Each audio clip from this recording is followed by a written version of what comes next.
நூல் வெளியீட்டு உரைகள் தொடங்குகின்றன. 3 நான் லீனியர்கள் நாவல்கள் எனும் தலைப்பில் உரையாற்ற எழுத்தாளர் கௌஷிக் ராஜன் அவர்களை அழைக்கிறேன். சிறுகதைகளையும் கட்டுரைகளையும் எழுதி வரும் இளம் எழுத்தாளர் கௌஷிக் ராஜன். ஆவநாழியுடன் இணைந்து பணியாற்றும் இவரை போன்றவர்கள் இளைஞர்களின் மத்தியிலும் ஆவநாழிக்கு வாசகர்களை உருவாக்குவதில் பெரும் பங்காற்றுகின்றனர். கௌஷிக் ராஜன் அவர்கள் பேசுவார். எனக்குள் அடிக்கடி எழும் ஒரு பெரும் கேள்வியுடனே என்னுடைய இந்த முதல் உரையை நான் ஆரம்பிக்க நினைக்கிறேன். ஸோ ஒரு கலைஞன் ஒரு படைப்பை எதற்காக உருவாக்க நினைக்கிறான் அப்படிங்கிறது அந்த கேள்வி. ஒரு சிறந்த கலைப்படைப்பை நாம் அனுபவிக்கும் போது அதை படைச்ச அந்த கலைஞனுக்கு ஒரு தனித்துவமான ஒரு படைப்பாற்றல் இருக்குன்னே நம்ம எல்லாருமே நினைப்போம் இல்லையா? ஆனால் உண்மைகள் எப்போதுமே ரொம்ப எளிமையானதாக தான் இருக்குது. இப்போ ஒவ்வொரு நாளுமே நம்ம பேசிகிட்டு இருக்க இந்த தருணத்தில் கூட கோடிக்கணக்கான மக்கள் நட்பு, காதல், அவமானம், தோல்வி, இழப்பு, இப்படி பலவிதமான உணர்வுகளை அனுபவிச்சுட்டு இருக்காங்க.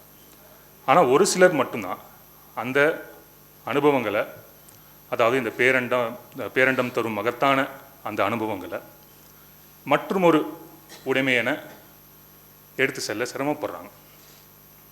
ஸோ அந்த சிரமப்படுறவங்க கிட்ட அந்த அனுபவங்கள் போய் சேர்ந்து தன்னை வெளிக்காட்டிக்க நினைக்கிற அந்த தருணத்தில் தான் ஒரு படைப்பு சிருஷ்டிக்கிறது அப்படின்னு நான் நம்புகிறேன். ஸோ சும்மா ஒரு அனுபவத்தை அப்படியே கோர்வையாக சொல்லிடலாம் அப்படின்னு சொல்லி எந்த ஒரு கதையுமே அமைவதும் இல்லை. ஸோ ஒரு அனுபவங்கிறது அந்த அனுபவத்தின் மூலமாக அந்த கலைஞன் வேறொரு தளத்துக்கு செல்ல முயல்கிறான். ஸோ வித்தியாசமே என்னன்னு பார்த்தீங்கன்னா, அட் த கோர் அந்த அனுபவங்களை அனுபவிக்கிற விதத்தில் தான் இருக்குது.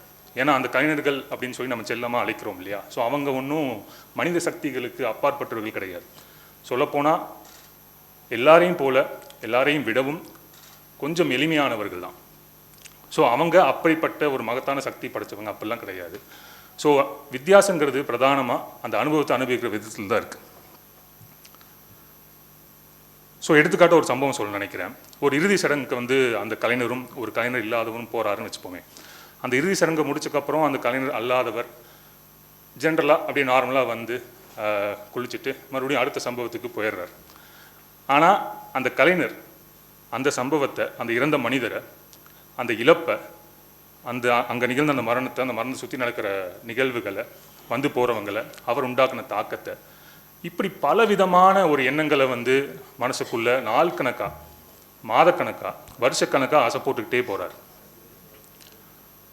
ஸோ அப்படி ஆசை போட்டுகிட்டே இருக்கும்போது அவருக்குள்ளேருந்து அந்த இழப்பும் அந்த சம்பவமும் ஒரு கவிதையாகவோ, ஒரு நாவலாகவோ, ஒரு ஓவியமாகவோ அந்த படைப்பாளன், அந்த கலைஞன் அவன் சூஸ் பண்ண அந்த சாதனத்தை மூலமாக எந்த காலமும் எந்த அதிகாரமும் அழிக்கவே முடியாத ஒரு விஷயமா அது உருமாறிடுது.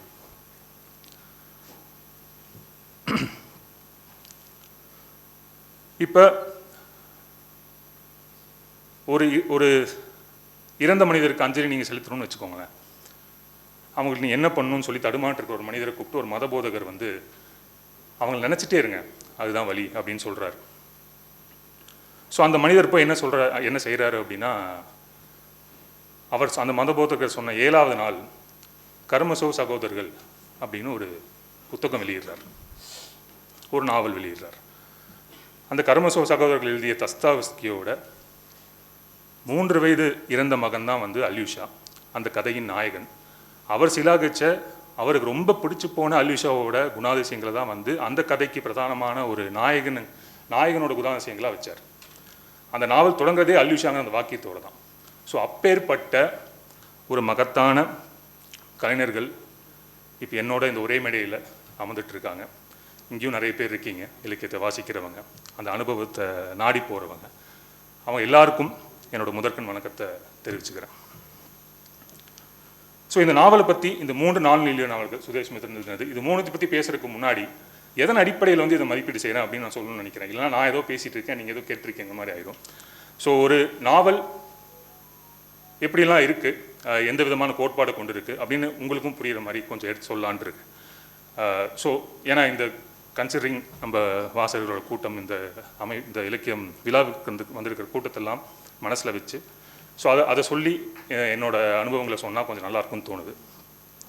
அண்ட் ஹோப்ஃபுல்லி இந்த நாவல்களில் வர மாதிரி திடீர்னு ஒரு அத்தியாயம் காணாமல் போயிடும், திடீர்னு ஒரு கதாபாத்திரமே காணாமல் போயிடும். ஸோ அந்த மாதிரி என் உரையை ரொம்ப சுருக்க சொல்லிட மாட்டார்னு நான் நம்புகிறேன். ஸோ கலை அப்படிங்கிறது ஒரு பல்வேறு சாதனங்களுக்கு உண்டான ஒரு பொது பெயர். ஸோ ஒரு கலைஞன் தன்னோட சாதனத்தை தேர்ந்தெடுத்ததுக்கு அப்புறம் அது மூலமாக தான் தன்னை வெளிக்காட்டிக்கிறான், அது மூலமாக தான் உலகத்துக்கும் அவனோட உலகத்துக்கு மற்றவங்களையும் அவன் அழைச்சிட்டு போகிறான். எழுத்துக்கலையை பொறுத்த வரைக்கும் நிச்சயமான அர்த்தங்களை கொண்ட வார்த்தைகளால் உருவாகுது.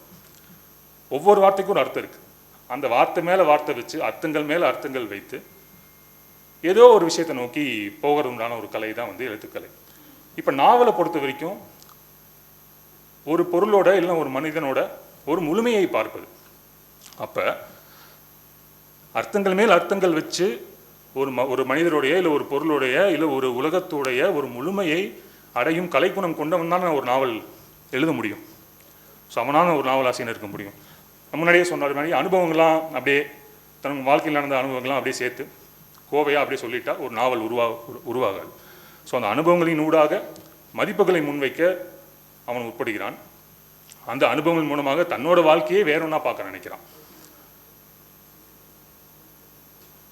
ஸோ இப்போ நம்ம இருக்கிற இந்த காலகட்டத்தில் கவிதைகளும் சிறுகதைகளும் வந்து ரொம்ப பரவலாக வாசிக்கப்படுது அப்படின்னு நான் நினைக்கிறேன். ஆனால் நாவல்களோட வாசிப்பு வந்து ரொம்ப குறைந்து விட்டதாக நிறைய மிகச்சிறந்த எழுத்தாளர்கள்லாம் வந்து சொல்லி நான் கேள்விப்பட்டிருக்கேன். நானும் அதை ஃபீல் பண்ணுறேன். ஸோ இப்போ நான் அது ஏன் அப்படிங்கிறதுக்குள்ள டாபிக்லாம் போக விரும்பல. ஆனால் ஒரு நாவல் படிக்கல அப்படின்னா என்ன இழக்கிறாங்க, வாட் தி ஆர் லூசிங் அப்படிங்கிறத நான் சொல்லணும்னு நினைக்கிறேன். ஸோ சுந்தரராமசாமி வந்து ஒரு இடத்துல அழகாக சொல்லுவார், நம்ம இந்த வாழ்க்கை நமக்கு ஒன்று தான். ஸோ இந்த வாழ்க்கையில் நம்ம எல்லா வாழ்க்கையும் வாழ்ந்துட முடியாது. எல்லா விதமான அனுபவங்கள், எல்லா விதமான பெர்ஸ்பெக்டிவ் நமக்கு கிடச்சிடாது. ஸோ ஒரு இடத்துல நின்றுட்டு நம்மளால் ஒரு வாழ்க்கை வாழ்றது தான் நமக்கு சாத்தியம் அமைஞ்சிருக்கு. ஆனால் இதே இடத்துல இருந்து பல்வேறு வாழ்க்கை வாழ்வுக்குண்டான சாத்தியங்கள் அமைவதற்குண்டான ஒரு புனர்வாழ்வுக்குண்டான சாத்தியங்கள் தான் வந்து நாவல்கள் நமக்கு கொடுக்குது. இப்போ எல்லாமே எழுத்து தானே, கவிதையும் எழுத்து தான், சிறுகதையும் எழுத்து தான், நாவலும் எழுத்து தான். இதுக்கு என்னப்பா வேறுபாடு, நாவலில் மட்டும் என்ன புதுசாக இருக்குது அப்படின்னு கேட்கலாம். இதுக்கு சி. மோகன் எழுதிய நாவல் கலை அப்படிங்கிற புத்தகத்தில் ஒரு அழகான ஒரு வேறுபாடு காமிச்சிருப்பார். இப்போ அனுபவத்தை உள்ளடக்கி மதிப்புகளை வைக்கிறது தான் வந்து கவிதைகளும் கிட்டத்தட்ட சிறுகதைகளும் கூட சொல்லலாம். ஏன்னா அது குறியீடுகள் மூலமாக அதை எடுத்துக்கொண்ட நடையின் மூலமாக ஒரு சில மதிப்புகளை முன்வைக்குது. ஆனால் அனுபவம் அது கவிஞனுக்குடையது, நம்மக்கிட்ட அந்த மதிப்புகள் தான் முன்வைக்கப்படுது. இப்போ நாவலை பொறுத்த வரைக்கும் அந்த அனுபவங்களை வெளிக்காட்டி மதிப்புகளை உள்ளடக்கிற ஒரு கலை. இப்போ சும்மா ஒரு எடுத்துக்காட்டுக்கு சொல்லலாம். இப்போ காதல் நித்தியமானது அப்படின்னு சொல்லி ஒரு வரி வருது அப்படின்னா ஒரு கவிதையின் கடைசி வரியாக கூட வச்சுக்கலாம். ஸோ அப்படி அந்த ஒரு வரியில் நமக்கு அதோட மதிப்பு மட்டும்தான் முன்வைக்கப்படுது. ஆனால் 20 வருஷமாக ஒரு பெண் தன்னுடைய காதலுக்காக காத்திருந்தால் அப்படின்னு ஒரு வரி நம்ம படிக்கும்போது நம்ம வாழ்க்கையில் நடந்தது இல்லை நம்ம செய்யணும்னு நினச்ச விஷயங்கள் இப்படி ஒரு அனுபவம் வந்து அந்த தளத்தில் நம்ம படிக்கிற தளத்திலே அந்த தருணத்திலேயே நமக்கு விரியுது. ஸோ இதுதான் ஒரு நாவல் நிகழ்த்தக்கூடியது. இத்தகைய புனர்வாழ்விற்கு உண்டான ஒரு சாத்தியக்கூறுகள் தான் வந்து ஒரு நாவலை வாசிக்கலை அப்படின்னா நம்ம இழக்கிறோம். இப்போ இதெல்லாம் ஏன் சொல்கிறேன் அப்படின்னு நீங்கள் கேட்கலாம். ஸோ இப்போ சுதேசமித்திரன் எழுதியிருக்கிற இந்த 3 நான்-லீனியர் நாவல்களும் பார்த்தோம்னா இது நான் சொல்லப்பட்ட ஒரு சிறந்த நாவல், ஒரு நாவலாசிரியருக்கு உண்டான ஒரு தகுதிகள் கூட நம்ம வச்சுக்கலாம். ஸோ இதை நான் சொல்ல நீங்கள் ரிலேட் பண்ணி பார்க்கணும் அப்படிங்கிறதுக்காக தான் நான் இதெல்லாம் சொன்னேன். ஸோ அடிப்படையில் பார்த்தீங்கன்னா சிம்பிளாக சொல்லணும்னா ஒரு நாவலோட அடிநாதம் என்னவாக இருக்கணும் அப்படின்னா கேள்வி வச்சுக்கிட்டே போகிறது. வாழ்வில் நம்ம அது வரைக்கும் வெளிக்காட்டப்படாத ஒரு பகுதியை முன்வைக்கிறது தான் வந்து ஒரு நாவல். அப்படி முன்வைக்காத நாவல் இட்ஸ் இம்மாரல் அப்படின்னு சொல்லி மிலன் குந்தேரா வந்து தி ஆர்ட் ஆஃப் நாவலில் சொல்கிறார். ஸோ அப்படி நமக்கு ஒரு டிஃப்ரெண்ட் பர்ஸ்பெக்டிவ், ஒரு டிஃப்ரெண்ட் டைமென்ஷனை சுதேசமித்திரன் இந்த 3 நான்-லீனியர் நாவல்களையும் ஒரு பிரதானமான ஒரு கதாபாத்திரம் மூலமாக நம்மக்கிட்ட கொண்டு வந்து சேர்த்துருக்கார். ஸோ சுதேஷ்மித்ரன் வெறும் ஒரு நாவல் எழுதிடலாம் அப்படின்னு சொல்லி ஒரு வழக்கமாக ஹிஸ்டாரிக்கலாக கன்வென்ஷனலாக இருந்த ஒரு வடிவத்தை அவர் தேர்ந்தெடுக்கலை. சொல்லப்போனால் ஒரு நாவல் கைன்னு வடிவத்தை தேர்ந்தெடுப்பதே இல்லை. அவர் எப்பேற்பட்ட தாக்கத்தை உண்டு பண்ணணும்னு நினைக்கிறாரோ அதை பொறுத்து தான் வந்து அந்த வடிவம் தன்னைத்தானாவே அமைச்சிக்குது ஒரு நாவலுக்கு. ஸோ அப்படி இந்த 3மே நான்லீனியர் நாவல்களாக வந்திருக்கு. இப்போ நான்லீனியரை பொறுத்த வரைக்கும் எனக்கு தெரிஞ்சு தமிழ் இலக்கியத்தில் நான் மிகப்பெரிய எடுத்துக்காட்டாக வச்சுக்கிறது ஜே சில குறிப்புகள் எடுத்துக்கலாம். இப்போ அதில் வர மனிதரும் இதில் வர மனிதரும் அவர்களை புரிந்து கொள்வதற்காக இந்த வடிவம் ஒரு பேர் உதவியாக இருக்குன்னே நான் நம்புகிறேன். ஏன்னா எல்லா மனிதர்களும் நம்ம வந்து ஒரு நேர் கால வரிசையில் நம்மளால் புரிஞ்சிக்கவே முடியாது. சில மனிதர்களை புரிஞ்சிக்க ஒரு டிஃப்ரெண்ட் பர்ஸ்பெக்டிவ் தேவைப்படுது, ஒரு வேறு விதமான கோணங்கள். ஏன்னா மனித வாழ்க்கையை வந்து நிறைய அனுபவங்களால் பிணைக்கப்பட்டது தானே. ஸோ வெவ்வேறு அனுபவங்கள் அந்த மனிதன் வெவ்வேறு மனிதர்கள் கொடுத்துருப்பான். அந்த வெவ்வேறு மனிதர்கள் மூலமாக வெவ்வேறு காலகட்டத்தின் மூலமாக ஒரு மனிதனை அவன் அனுபவம் அல்லது அவன் கொண்டிருக்கும் மனப்போக்கின் மூலமாகவே நாம் அவனை புரிஞ்சுக்க நினைக்கணும், அவனை கேள்விக்கு உட்படுத்தணும். அப்படின்னா நமக்கு நான்லீனியர் வடிவங்கிறது ரொம்ப பக்கபலமாக இருக்குது. ஸோ இது வந்து ஒரு உத்தி கிடையாது. இது வந்து நம்ம வந்து இன்ட்ரெஸ்டிங்காக இருக்கும், இல்லை வாசகளை குழப்பி பார்த்துடலாம் அப்படின்னு சொல்லி நம்ம ஒரு விஷயத்தை செய்கிறதுக்கு உண்டான ஒரு உத்தியாக நான் இதை பார்க்கல.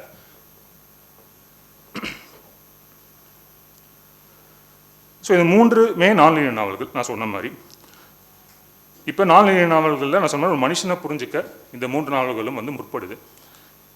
இப்போ ஒரு நாவலை நம்ம எதை வச்சு ஞாபகம் வச்சுக்கிறோம் அப்படின்னாலே வந்து பார்த்தோம்னா முதன்மை கதாபாத்திரங்களை கொண்டு தான். இப்போ எடுத்துக்காட்டாக வந்து நாஞ்சில் அவர்கள் எழுதிய தலைகீழ் விகிதங்களில் வர சிவபானு ஆகட்டும், ஒரு மனிதன் ஒரு வீடு உலகத்தில் வர ஹென்றி ஆகட்டும், ரஸ்கோல்னியோ ஆகட்டும், அண்ணா கருணினா ஆகட்டும். ஸோ இந்த மாதிரி சொல்லிக்கிட்டே போகலாம். ஸோ அந்த முதன்மை கதாபாத்திரங்கள் மூலமாக தான் ஒரு நாவலை நம்ம புரிஞ்சுக்க ட்ரை பண்ணுறோம். ஸோ அந்த முதன்மை கதாபாத்திரம் நம்மகிட்ட என்ன மாதிரியான ஒரு சேலஞ்சஸை வைக்குது அப்படின்னா, நீங்கள் அது வரைக்கும் பார்த்துருந்த உங்கள் வாழ்க்கையில் நீங்கள் சாதாரணமாக ஒரு அனுபவத்தை கடந்து போயிருப்பீங்க, ஆனால் அதை விசாரிக்க சொல்லும். நீங்கள் அது வரைக்கும் நீங்கள் நான் எதிர்கொள்ளவே கூடாது அப்படின்னு நினச்ச கேள்விகளை உங்களை எதிர்கொள்ள வைக்கும். அப்படிப்பட்ட ஒரு கதாபாத்திரம் தான் இந்த நாவலோட ஒரு பிரதானமான கதாபாத்திரம்.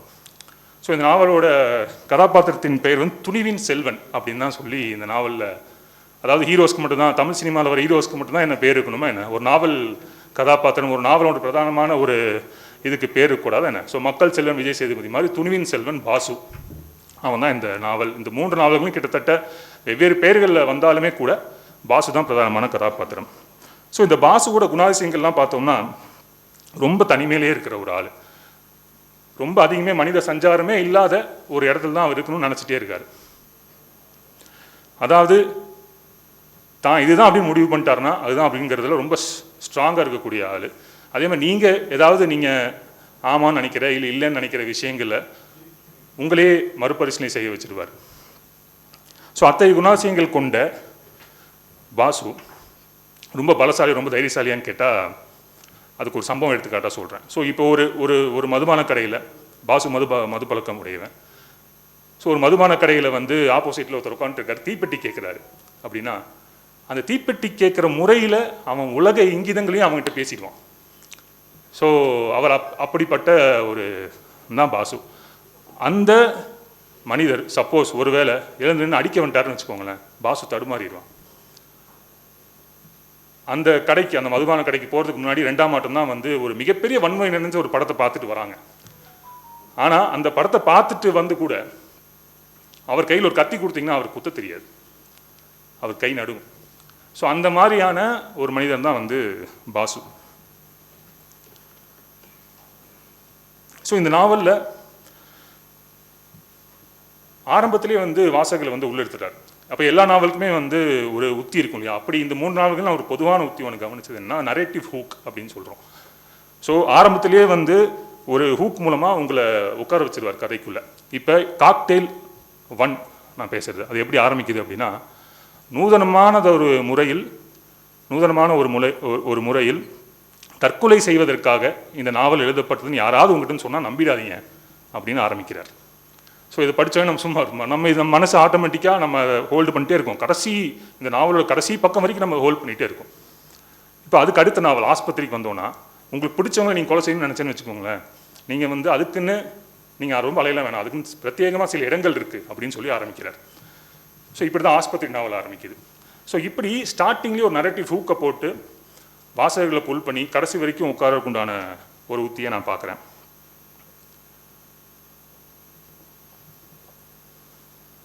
ஸோ இந்த நாவல் முழுக்க நான் சொன்ன மாதிரி மது ஒரு பிரதானமான ஒரு சொல்லப்போனால் கிட்டத்தட்ட ஒரு கதாபாத்திரமாகவே வருதுன்னு கூட சொல்லலாம். இப்போ மது பழக்க முடியும் தான் பாசு, ஆனால் இருந்தாலும் அவங்ககிட்ட ஒரு கனவு இருக்குது. சினிமாவில் ஒரு டைரக்டர் ஆகணும் அப்படின்னு நினைக்கிறான், ஒரு எழுத்தாளனாக இருக்கான். ஸோ அந்த எழுத்தாளனாக இருக்கக்கூடியவன் சினிமாலையும் சாதிக்கும்னு நினைக்கிறான். ஒரு பெரிய கனவு இது, எல்லாருக்கும் நம்ம பார்க்குற நிறைய பேருக்கு அந்த கனவுகள் இருக்க தான் செய்யுது. ஸோ அந்த கனவுகளை அந்த மனுஷனை போட்டு என்ன செய்யுதுங்கிறது தான் முக்கியம்.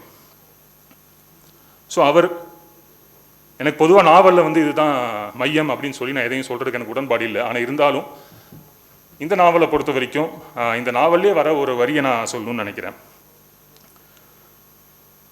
மது இல்லாமல் இந்த பெரும் கனவு கொடுக்கும் கடும் தொல்லையிலிருந்து விடுபடுவதற்கு வேறு வழிகளே இல்லை அப்படின்னு சொல்கிறார். ஸோ இந்த நம்ம கனவுக்கு, இந்த பெரும் கனவுகள்லாம் நமக்கு ஒரு, ஏன்னா நம்ம கனவு நமக்கு மட்டும் தான் புரியும், வேறு யாருக்கும் பெருசாக தெரியாது. அந்த கனவுகள் நமக்கு கொடுக்குற தொல்லையிலேருந்து நம்ம தப்பிக்கிறதுக்கு மது மட்டும் தான் ஒரே வழி நம்புகிறான் பாசு. ஸோ இப்படி மதுவை நம்பி மது மூலமாக ஒரு எஸ்கேபிசத்தை, ஒரு புகலிடத்தை அடைஞ்சிடலாம் அப்படின்னு சொல்லி அவனுடைய பயணம் வந்து தொடங்குது. அவனை பார்க்க வரவங்க எல்லாருமே முக்கால்வாசி சாயங்காலம் நேரத்துக்கு மேலே தான் வராங்க, மது வரந்து தான் வருவாங்க. ஸோ அப்படிப்பட்ட நெருக்கமானவர்கள், அப்படிப்பட்ட நண்பர்கள் தான் அவனுக்கு இருக்காங்க. ஸோ இதுதான் அவனோட சூழல்.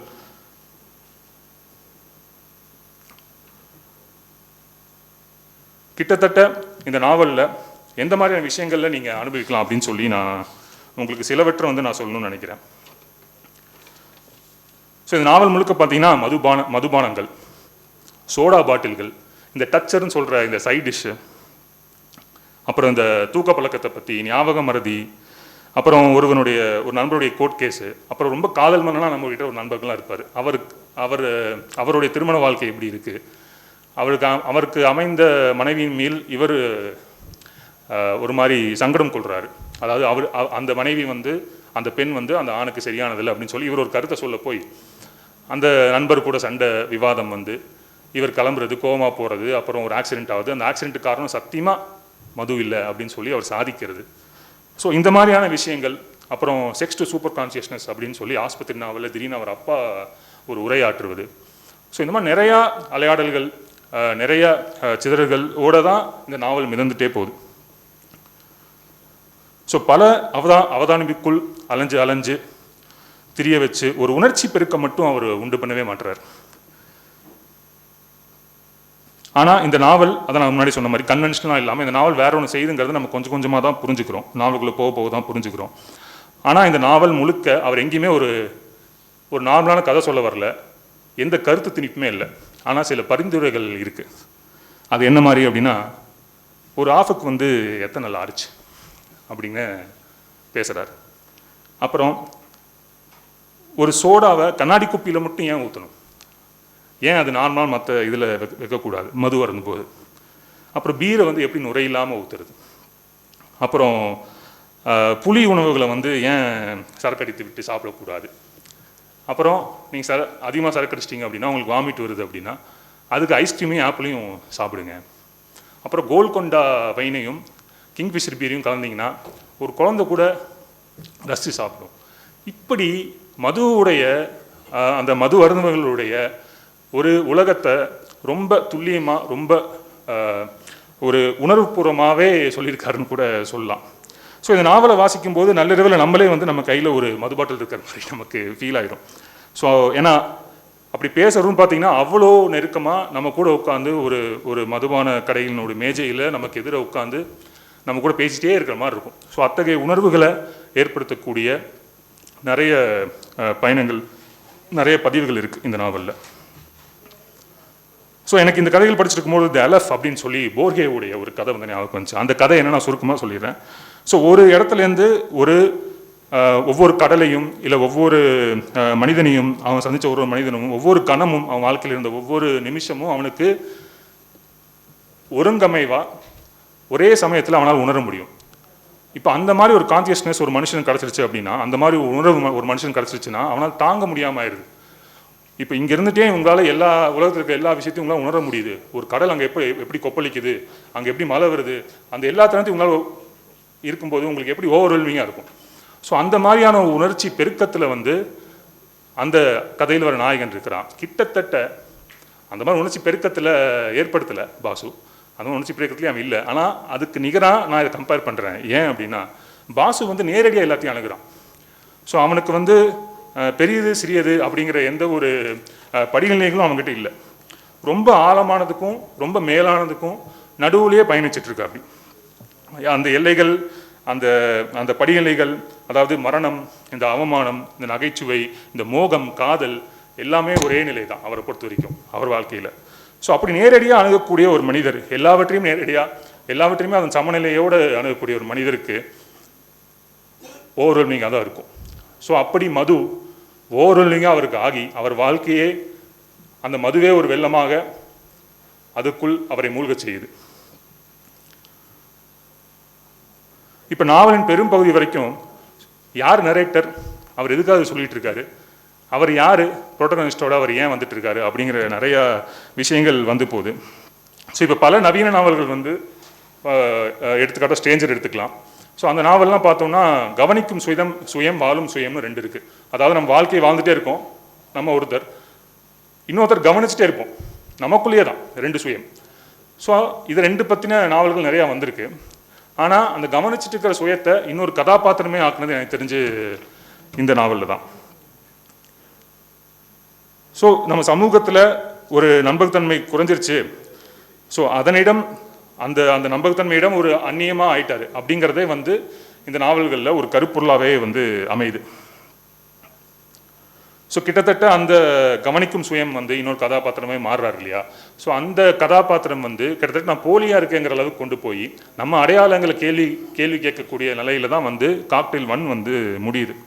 ஸோ காக்டெயில் வந்து இந்த நட்பு, மது, அப்புறம் தனிமை, அப்புறம் அவர் கொண்ட கனவு, அப்புறம் ஒரு எழுத்தாளன், அவருக்குள்ள இருந்த அடையாளம், அதெல்லாம் ஒரு ட்ராவலாக போகுது. அப்படின்னா ஆஸ்பத்திரி வந்து முதுமை, மரணம், அப்புறம் தன் தந்தையின் மரணத்திற்கு உண்டான காரணத்தை கண்டறிவது அப்படிங்கிற ஒரு எல்லைக்கு போகுது. ஸோ எது மரணம் அப்படிங்கிறதுலே வந்து நம்ம தொடங்கலாம். ஸோ இப்போ ஒரு மரணத்தை வந்து நம்ம எப்படி தீர்மானிக்கிறோம், இறுதி மூச்சுலாம் மரணம் வரும்னு நினைக்கிறோமா? அதை வந்து அப்படி நினச்சிங்கன்னா அந்த தாட்டை இந்த நாவல் வந்து உடைச்சிருது. ஸோ ஒரு மரணம் ஒரு மனிதன் இயலாமையில் ஆரம்பிக்குது. இப்போ நம்ம வாழ்ந்துகிட்டே இருக்கோம், நீங்கள் டப்புன்னு ஒரு ரூமில் இருந்து உங்களால் அடுத்த நிமிஷம் நார்மலாக எழுந்து சென்ற, நண்பர்களை பார்த்த, அலுவலகத்துக்கு சென்ற, இல்லை ஒரு கவிதை புத்தகத்தை வாங்க சென்ற உங்களது கால்கள் செயல் இழந்தது அப்படின்னா அடுத்த நாள் உங்களுக்கு எப்படி இருக்கும்? அதுதான் மரணம். அங்கிருந்தான் மரணம் ஆரம்பிக்குது. அப்படி அவருடைய அப்பாவுக்கு இடது மூட்டில் வந்து ஒரு அடிபடுது. ஸோ அந்த இடது மூட்டில் அடிபட்டக்கப்புறம் அவர் நடக்க முடியல, வீல் சேரில் வந்துடுறாரு. அதுக்கப்புறம் பார்க்கின்சன் சிண்ட்ரோம் வேறு வந்துடுது. அதுக்கப்புறம் எல்லாருமே ஜென்ரலாகவே வந்து ஒருத்தருக்கு உடம்பு சரியில்லை, ரொம்ப அவர் முடியாமல் எழுந்திருக்கவே முடியாத ஒரு சூழல் இருக்குன்னா அவர் சுற்றி அவரோட பசங்க, அப்புறம் மோஸ்ட்லி பசங்க இல்லைனா அவர் கூட ரொம்ப நெருக்கமானவங்களாம் கூட இருந்து அவங்கள பார்த்துப்பாங்க. கேர்டேக்கர் அப்படிங்கிற ஒரு டேக் வேணால் அவங்க கொடுத்துக்கலாம். அப்படிப்பட்ட அந்த கேர்டேக்கர் அந்த உடம்பு சரியில்லாத நிலைமையில் இருக்கிறவரை பட்டுன்னு கண்ணுலேயே அடித்தாலும் கூட பார்த்துப்பா, அவங்களும் எதுவும் சொல்ல மாட்டோம், கேர்டேக்கர் எதுவுமே சொல்ல மாட்டோம், ஏன்னா அவங்க மிகப்பெரிய அக்கறை கொண்டவங்க. ஸோ அப்படி அந்த கேர்டேக்கர்ஸ் அவங்களுடைய பற்றின பர்செப்ஷன் ஆஸ்பத்திரியில் வருது. ஒரு ஆஸ்பத்திரியில் அட்டெண்டராக போய் 2 பேர் உட்காடுறாங்க. அந்த அட்டெண்டருக்கு அந்த ஆஸ்பத்திரியோட சுகாதார நிலைமை மூலமாக அவங்களுக்கு ஒரு நெருடல் ஏற்படுது. ஸோ அட்டெண்டர்ஸ், அதாவது பெரும்பாலும் நம்ம கவனிக்க விடாமல் ஒரு ஆஸ்பத்திரியில் இருக்கிறவங்க வந்து அட்டெண்டர்ஸ் தான். ஸோ அவங்கள பற்றி இந்த நாவல் பேசுது. அப்புறம் முன்னாடியே சொன்ன மாதிரி மாத்திரைகள், ஒரு மாத்திரை எப்படி ஒரு மனுஷனை வந்து அழிவை நோக்கி கொண்டு போகுது அப்படிங்கிறத வந்து இவர் புரிஞ்சுக்க ட்ரை பண்ணுறாரு. எதன் மூலமாக அப்படின்னா இவர் அப்பாவின் மூலமாக. இவர் அப்பா வந்து பார்க்கின்சன் சிண்ட்ரோமுக்கு வந்து பிபிக்கு வந்து மாத்திரை எடுத்துகிட்டே வர்றார். ஸோ பார்க்கின்சன் சிண்ட்ரோம் என் அப்பாவுக்கு எப்படி வந்துச்சு அப்படின்னு அந்த பையன் யோசிச்சுட்டே போயிட்டு இருக்கும்போது பிபிக்கு ரொம்ப காலமாக எடுத்துகிட்டு இருந்த அந்த மாத்திரை தான், அதாவது பிளட் வந்து பிரெயினுக்கு போகிறதுக்கு உண்டான ஒரு ஏதுவாக போகிறதுக்கு உண்டான மாத்திரைகள் தான் வந்து பிளட் ப்ரெஷர் வந்து சஸ்டெயின் பண்ணுது இல்லையா. ஸோ அந்த மாத்திரைகள் எடுத்துக்கொண்டதுனால நார்மலாக நடக்கிற அந்த பிரெயினோட ஆக்டிவிட்டி வந்து ஒரு பர்டிகுலர் பீரியடில் ஸ்டாப் ஆகுது. அங்கே தான் பார்க்கின்சன் சிண்ட்ரோம் வருதுங்கிறது ஒரு இடத்துல வந்து கண்டறிகிறார். இது வந்து ரொம்ப மெடிக்கலாக. சைக்கலாஜிக்கலாக இன்னொன்று அந்த மகன் வந்து கண்டறிகிறது என்னென்னா, என் அப்பா இறந்ததற்கு முக்கியமான காரணம் அவர் செக்ஸ் வச்சுக்கிட்டதை வந்து நிறுத்தினது தான் அப்படின்னு சொல்லி கண்டறிகிறார். இது எவ்வளோ மிகப்பெரிய ஒரு நுட்பமான இடம். ஸோ இந்த இடத்த வந்து அவர் எப்படி கன்சீவ் பண்ணுறாரு அப்படின்னா, அவரோட அப்பா எப்போவுமே வந்து இடது பக்கம் திரும்பி தனது வலது கால ஆண் பாகத்து மேலே வச்சு தான் தூங்குவார், குப்புறப்படுத்தி தான் தூங்குவார். ஆனால் அவர் நிமிர்ந்து படுத்து தூங்க வேண்டிய நிலை வரும்போது அந்த மனுஷன் செத்துட்டான் அப்படின்னு ஒரு இடத்துல எழுதுறாரு. இப்படி தான் கன்சீவ் பண்ணுறாரு. ஸோ இத்தகைய பேர் அனுபவங்கள் எனக்கு இந்த ஆஸ்பத்திரி நாவல் எனக்கு கொடுத்துச்சு. ஸோ அடுத்து காக்டெயில் 1.0 2.0 வருதுன்னு தெரியாத நிலையில் காக்டெயில் 1.0 எப்படி முடிஞ்சுது அப்படின்னா, அவர் அடையாளம், நான் சொன்ன மாதிரி அடையாளம் சிதைஞ்சிற ஒரு சூழலில் தான் முடிஞ்சது இல்லையா. ஸோ இப்போ காக்டெயில் 2.0 வந்து அப்படி ஆட்டம் போட்ட ஒரு பாசு என்ன ஆனா அப்படிங்கிறத பதிவு செய்யுது. ஸோ அறிமுகமே வந்து ஒரு பெரும் இழப்போடு தான் ஆரம்பிக்குது. 3 பெரும் இழப்புகள் அவர் வாழ்க்கையில் வருது. ஒன்று, அவர் பஞ்சம் பிழைக்க பணத்து மேலே ஆசையே இல்லாத ஒரு மனிதர், சரி ஏதோ ஒன்று பண்ணுமே அப்படின்னு சொல்லி ஆரம்பித்த ஒரு அலுவலகம் முடங்குது. அவருடைய அப்பா இறந்து போகிறார், அவருடைய அம்மா இறந்து போகிறாங்க, தன்னோட சகோதரனுக்கு ஒரு மிகப்பெரிய ஒரு வியாதி இருக்குது. அந்த வியாதி சின்ன வயசுலேருந்தே இருக்குது, பட் ஆனால் அவனும் இன்னும் கொஞ்சம் நாளில் நம்ம விட்டு போகிறான். அப்படிங்கிற ஒவ்வொரு சோர்வு மனப்பான்மைக்குள்ளேயும் ஒவ்வொரு நிகழ்வும் அவரை இன்னொரு சோர்வு மனப்பான்மைக்குள்ளே அவர் கொண்டு போயிட்டே இருக்கு. ஸோ இதுக்கு நடுவில் தான் வந்து மறுபடியும் அந்த மது, நட்பு, சினிமா, லட்சியம், அதற்குண்டான தேடல், இப்படி தான் கதை ஆரம்பிக்குது காக்டெயில் 2.0. ஸோ தான் கற்பனை செஞ்ச மனுஷனாக வாழ முடியாத ஒரு நிலைமை இருக்கு இல்லையா, அப்படி வாழ்ந்த ஒரு மனிதன் மறுபடியும் தன்னோட அனுபவங்களை வச்சு நினச்சி பார்க்குறான் அப்படிங்கிறது வந்து எவ்வளோ பெரிய வழியை நமக்கு தரக்கூடியது. அதாவது தனது ஆசைகளுக்குள்ளேயே வாழ முடியாத ஒரு இயலாமை, அதே இயலாமை பாசுவுக்கும் ஏற்படுது. ஒரு கட்டத்தில் வந்து அவன் அந்த கனவையே கைவிடுற ஒரு சூழல் வருது. அப்போ அந்த இடத்துல ஒரு வரி எழுதுறாரு, என்னடா சமூகம் தானே, சமூகம் இப்போ எல்லாருமே சமூகத்தானே பயப்படுறோம். ஸோ பாசுக்கும் அந்த பயம் இருக்குது. சமூகம் என்ன சொல்லும், என்னடா நாய் 4 காலையும் தூக்கிடுச்சு அப்படின்னு சொல்லும். சொல்லிட்டு போட்டுமே, அந்த நாயை பட்ட அடி அந்த நாய்க்கு தான் தெரியும் அப்படின்னு ஒரு வரி எழுதுறாரு. உண்மை அதுதான், அந்த நாய் பட்ட அடி நாய்க்கு தான் தெரியும். ஆனால் இதே பாசு சிவன் அப்படிங்கிற பேரில் வந்து ஆஸ்பத்திரியில் வராரு. அப்போ சமூகத்தை பற்றி அங்கே ஒரு வரி எழுதுறாரு. ஸோ தன்னை கண்டு அஞ்சும் ஒரு மனுஷனை துரத்துற நாயை போல தான் வந்து சமூகம். அது சிங்கமோ புலியோ கிடையாது. நம்ம பயப்படுறோம் தெரிஞ்சால் அந்த நாய் நம்மளை துரத்தும், அந்த நாய் தான் சமூகம் அப்படின்னு சொல்கிறார். ஸோ அப்படி சமூகத்தை பார்த்த அந்த பாசு, தன் மதுவுடைய கொண்டாட்டத்தினுடைய உச்சியில் இருந்த அதே பாசு, இழப்புகள் வந்த பிறகு, வாழ்க்கையில் பலவிதமான நிகழ்வுகளை சந்தித்த பிறகு, உச்சக்கட்ட கோபத்தில் இருக்கும் பொழுது, தன் இயலாமையின் உச்சத்தில் இருக்கும் பொழுது, அந்த கோபம் அதன் உச்சத்தில் அதற்கு அப்பால் உள்ள கருணையை நோக்கி பயணிக்கிறது. ஸோ அதுக்கப்புறம் என்ன இருக்க முடியும்? மிகப்பெரிய ஒரு கருணை இருக்குது. யார் மேலே? அவருக்கு அவர் மேலேயே. ஸோ அவருக்கு அவர் மேலே ஒரு மிகப்பெரிய ஒரு கருணை ஏற்படுது. அது அந்த இந்த நாவலில் வந்து ரொம்ப நுட்பமாக வெளியே வருது. ஸோ இதுதான் காக்டெயில் 2.0 நீங்கள் சந்திக்கக்கூடிய நிகழ்வுகள். இப்போ ஒரு சில விஷயங்களை சொல்லிட்டு, அதாவது நான் நாவலை வந்து என்னோடய அனுபவங்களை சொன்னேன்.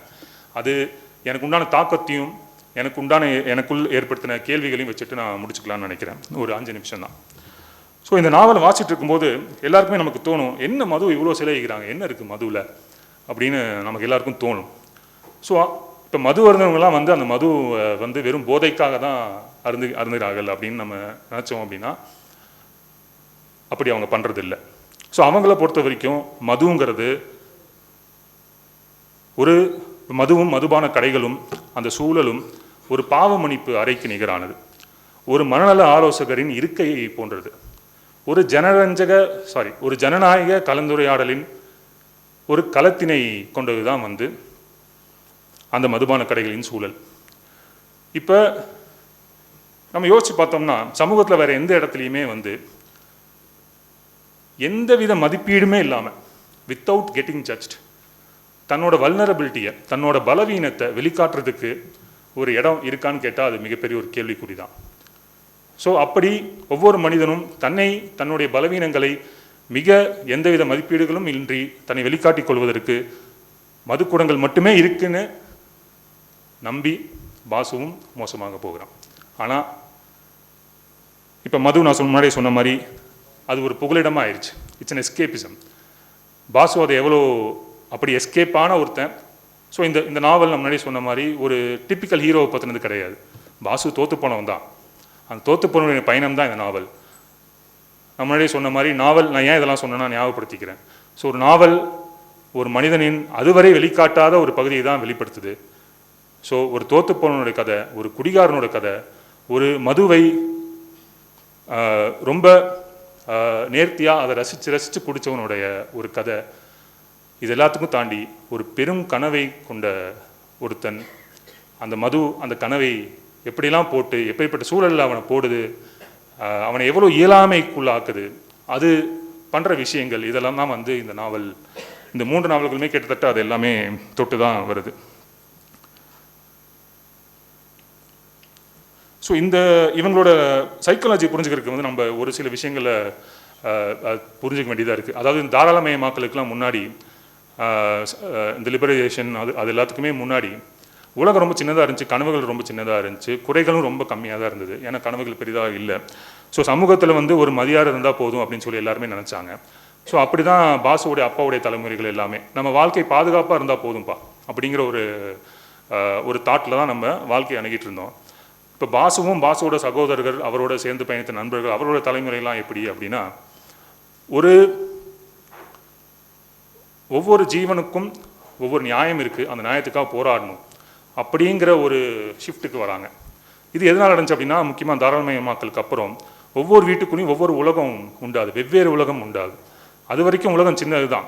சமூக மரியாதை, ஒரு துறையை தேர்ந்தெடுத்துக்கோ, ஒரு சமூக மரியாதை வாங்கிக்கோ, செத்துட்டு போயிடலாம், அவ்வளோதான். அப்படி தான் வாழ்க்கை இருந்தது. ஆனால் ஒவ்வொரு மனிதனையும் வெவ்வேறு விதமாக வாழ சொல்லியது சேட்டலைட்டுகளும் டெலிவிஷன்களும் ரேடியோக்களும். இப்படி தாராளமயமானதுக்கு அப்புறம் நம்ம பொருளாதாரமும் அப்படி அதுதான் வந்து ஒரு மிகப்பெரிய ஒரு சூழல் மாற்றத்தை வந்து உருவாக்குது. ஒவ்வொருக்குள்ளேயும் ஒவ்வொரு கனவு வருது. ஸோ தான் உயிருக்கு தான் நேர்மையாக இருக்கணும், தான் நியாயமாக இருக்கணும்னு நினைக்கிற தலைமுறை தான் பாசுவோட தலைமுறை. ஸோ இது இலக்கியத்தில் பொருத்தி பார்த்தா கூட 18ஆம் நூற்றாண்டில் வந்து பெருசாக பேசப்பட்ட நாவல்கள் அப்படின்னு பார்த்தோம்னா, இப்போ டால்ஸ்டாய் அவங்கள எடுத்துக்கிட்டோம்னா, பெருசாக பேசப்பட்ட நாவல்கள் பார்த்தோம்னா முழுக்க சமூகம் சார்ந்ததாகவும் ஒழுக்கநெறி சார்ந்ததாகவும் குடும்பம் சார்ந்ததாகவும் தான் இருக்குது. இதுவே 19ஆம் நூற்றாண்டுக்கு நம்ம வரும்போது அது அப்படியே ஷிஃப்ட் ஆகி மனுஷன் சமூகம் எப்படி இருக்குது அப்படிங்கிற கேள்வியெல்லாம் தாண்டி ஒரு மனுஷன் தன்னுடைய யதார்த்தத்தை, அவனுக்கு முன்னாடி இருக்கிற அந்த உலகத்தை எப்படி அனுபவிக்கிறான், எப்படி கன்சீவ் பண்ணிக்கிறான், நினைவாற்றல் எப்படி இருக்குது, அவனுடைய கான்சியஸ்னஸ் எப்படி இருக்குது, அவன் ஒவ்வொரு விஷயத்தையும் எப்படி அனுபவிக்கிறான் அப்படிங்கிறத நோக்கி ஷிஃப்ட் ஆகுது. அதே மாதிரி இந்த காலகட்டத்தில் நான் பார்க்குறது அந்நியமாதல்.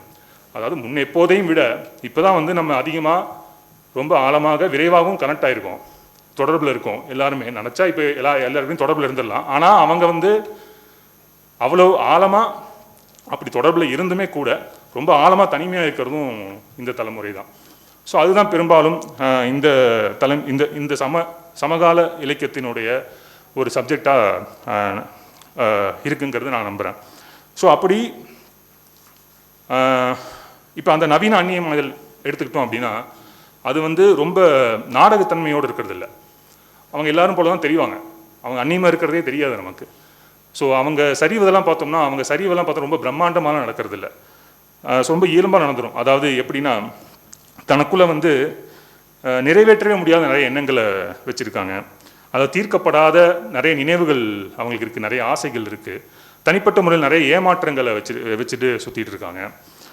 அதே போல் அரைகுறையாக உருவான தத்துவங்கள், அதை நம்பி வாழ்க்கையை ஓட்டிகிட்டு இருக்காங்க. அதுக்கப்புறம் உறவுகள் அமைச்சுக்கிறதே பார்த்தோன்னா ஒரு உண்மையை நோக்கி செல்லாத ஒரு உரையாடலை மேற்கொள்ளும் உறவுகள் தான் அவங்க சுற்றி அமையுது. ஸோ இத்தகைய சூழலில் தான் பாசுவும் சிக்கியிருக்கான். பாசுவும் இந்த நாவல்களில் வந்து சுற்றி திரிகிறான். ஸோ முன்னாடி சொன்ன மாதிரி இஸ் நாட் டிப்பிக்கல் ஹீரோ. ஒரு மனுஷனை வந்து உண்மையில் அவன் எப்படிப்பட்டவன் என்பதை வந்து அவனுக்கு காட்டும்போது தான் அவன் வந்து மேன்மை அடைகிறான் அப்படின்னு ஆண்டன் செக்காவ் சொல்கிறாரு.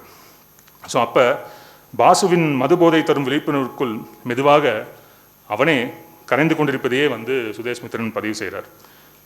ஸோ அவன் தன்னை ரொம்ப உற்று நோக்கி கொண்டே இருக்கிறான்.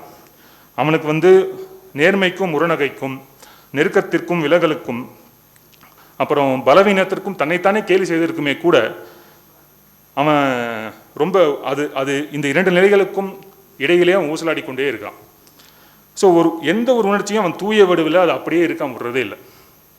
ஸோ இப்போ நீ நேர்மையாக இருக்கியா, அதுக்கு முரணகை ஐரணியாக ஏதாவது போட்டு பார்க்குறது, நீ ஏதாவது யூஸ்ஃபுல்லாக தத்துவம் சொன்னியா அதுக்கு அகெயின்ஸ்டாக ஏதாவது ஒரு போலித்தனமான ஏதோ ஒன்று கட்டமைச்சு நிம்மதி அடைஞ்சிக்கிறது, அந்த மாதிரியான ஒரு எதிர் மனநிலை கொண்ட ஒரு பயணமாகவே பாசுவின் பயணம் அமையுது. ஸோ இந்த பாசுவின் கதாபாத்திரத்தை போலவே இந்த 3 நாவல்களும் வந்து ஒரு நேர்த்தியான கதை சொல்லலை, அது கண்டடையவில்லை. ஸோ ஒரு நாவல் செய்ய வேண்டியதை காலங்காலமாக நமக்கு கதை சொல்லப்படுது இல்லையா, கான்ஃப்ளிக்ட் ரெசல்யூஷன் ஆக்ஷன், அந்த எந்த ஒரு ஸ்ட்ரக்சருக்குள்ளேயும் இந்த நாவல் சிமெட்ரிக்கலாக போகவே அப்ரோச்சே பண்ணவே இல்லை. ஸோ எல்லா அத்தியாயமே பார்த்தோன்னா ஒரு உச்சக்கட்டத்தை நோக்கி நம்ம நகர்த்திட்டே இருக்கோம் அப்படிங்கிற மாதிரியான எந்தவித கட்டமைப்புகளுமே இந்த நாவல்கள் கொண்டிருக்கவில்லை. ஏன்னா இந்த நாவல் ஒரு நேர்த்தியான கதையை சொல்ல முயலவே இல்லை. ஒரு மனுஷனோட மனநிலையை, ஒரு மனிதனுடைய ஒரு பெருங்கனவினுடைய ஒரு தோல்வியை நமக்கு அனுபவமாக கடத்தியிருக்கு. ஸோ இவர் சும்மா நான் சொன்னேன், இவ்வளோ இமோஷனலாக அவர் இந்த நாவலை அப்ரோச் பண்ணல. ஸோ அவர் வந்து அதான் நம்ம சாகித்யக்காரர்கள் அப்படின்னு சொல்கிற அவங்களோட விமர்சனையை அவர் கணிக்கிறாரு, அவங்களுக்கு அவரே விமர்சனம் எழுதிக்கிறாரு. ஸோ இந்த மாதிரியான நிறைய விஷயங்கள் நரேட்டராக அவர் குறுக்கிட்டே தான் இருக்கார். இப்போ நான் பர்சனலாக ஃபீல் பண்ணதுன்னா, இப்போ பாசு வீட்டை இருக்கிற ஒரு தருணம் வருது. அப்புறம் சமைரான்னு ஒரு கதாபாத்திரம் வந்தது, சமைராவுடனான ஒரு உறவு, அது அந்த காதலை சொல்ல முடியாமல் கடைசி வரைக்கும் போகிறது. இந்த மாதிரியான சில நிகழ்வுகள் நிறையா இருக்குது. அதெல்லாம் ஒரு சிறுகதையாகவே எழுதியிருக்கலாம். அந்த மாதிரி நிகழ்வுகளை அதான் நான் முன்னாடி சொன்ன உணர்ச்சி பெருக்கத்தை வந்து அவர் தடுத்துட்டே இருக்கார், அது சசினாவே விட மாட்டுறார். அது மட்டும்தான் எனக்கு ஒரு சின்ன நெருவலாக இருந்தது. அந்த நிகழ்வுகள் எல்லாம் ஒரு பெருசாக இன்னும் சொல்லியிருந்தால் நம்மளோட இன்னும் பெரிய ஒரு தாக்கத்தை நம்ம எடுத்துகிட்டு போயிருப்போம். ஸோ கடைசியாக நான் சொல்லணும்னு நினைக்கிறது என்னென்னா, நம்ம முன்னாடி சொன்ன மாதிரி இந்த நாவல் வந்து ஒரு திறமையான கதை சொல்லலுக்காக அவார்டு வாங்கணும், சாகித்ய அகாடமியில் வந்து ஒரு பெரும் நாவல் என்று பேர் வாங்கணும் அப்படிங்கிறதுலாம் எழுதப்பட்டது கிடையாது. நம்ம ஒரு குறிப்பிட்ட மனநிலையில் ஒரு மது அருந்துகிற ஒரு மனிதனுடைய அலைப்பாய்ச்சலுக்கு உண்டான ஒரு மனநிலையை உருவாக்குது, அவனுடைய தோல்வியான கதைக்கு தான் பதிவு செய்யுது. ஸோ இந்த 3 நாவல்களுமே பார்த்தோம்னா ஒரு ஆழ்ந்த அவதானிப்பிற்கும் ஒரு இலக்கிய ரீதியான மதிப்பு வச்சுருக்கோம் இல்லையா, அந்த மதிப்பிற்கும் இடையில தான், ஒரு யதார்த்தத்திற்கும் ஒரு கனவு நிலைகளுக்கும் இடையில தான், ஒரு தத்துவத்திற்கும் ஒரு போதையின் மன அலைச்சல்களுக்கும் இடையில தான் எங்கோ நிலை பெற்றிருக்கு. அந்த நிலை அந்த இடத்துல தான் வந்து பாசுவுடைய துயரமும் இருக்குன்னு நான் நினைக்கிறேன். ஸோ அளவுக்கு அதிகமாக பழுத்த இனிமையால் உருவானதே வந்து மது. அப்படி அளவுக்கு அதிகமாக கவனிக்கிற, அளவுக்கு அதிகமாக அக்கறை கொள்கிற, அளவுக்கு அதிகமாக சிந்திக்கிற ஒரு மனிதன் தன்னோட வாழ்க்கையை வாழ்வதற்கு தேவையான அளவுக்கு அவனால் அதை எளிமைப்படுத்தவே முடிவதில்லை. அப்போ உண்மைகள் உண்மையாகவே எளிமையாக தான் இருக்கா? வாய்ப்பிற்கு நன்றி. நேசம் இருக்கட்டும்.